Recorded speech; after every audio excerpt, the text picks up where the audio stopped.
Padahal hari ini kalau kita membahas mengenai wakaf itu ragamnya sudah sangat banyak sekali Bapak Ibu.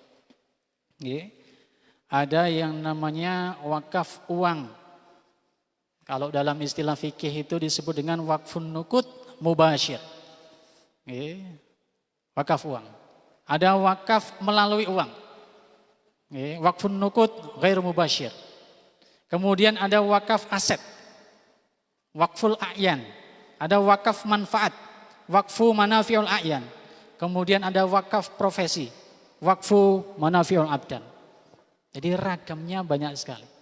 Saya tadi malam dipersilahkan nginep di tempatnya Pak Agus nih. Itu wakaf napa mboten, Pak?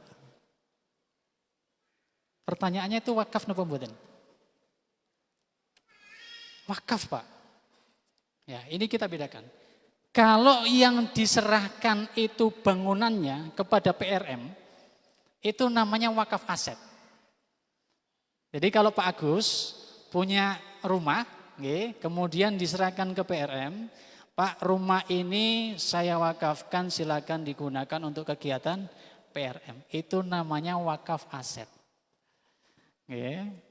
Kalau wakaf itu bangunannya tidak diwakafkan.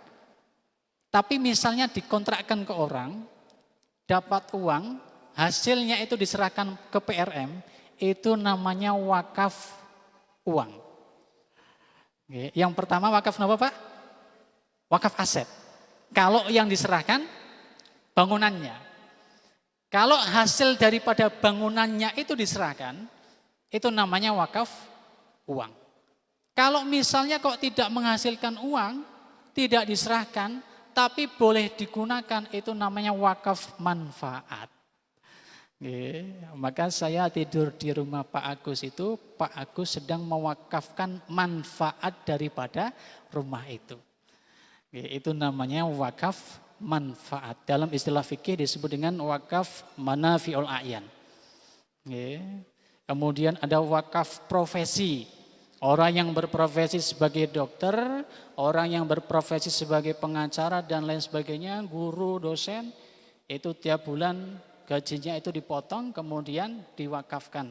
Itu namanya wakaf profesi. Atau setiap tanggal sekian sampai sekian ya, dia tidak mengambil keuntungan, tidak membayar. Ya, misalnya di sini ada dokter yang membuka praktek dokter gigi. Tiap tanggal 1 sampai tanggal 7 gratis. Itu namanya wakaf profesi, Pak.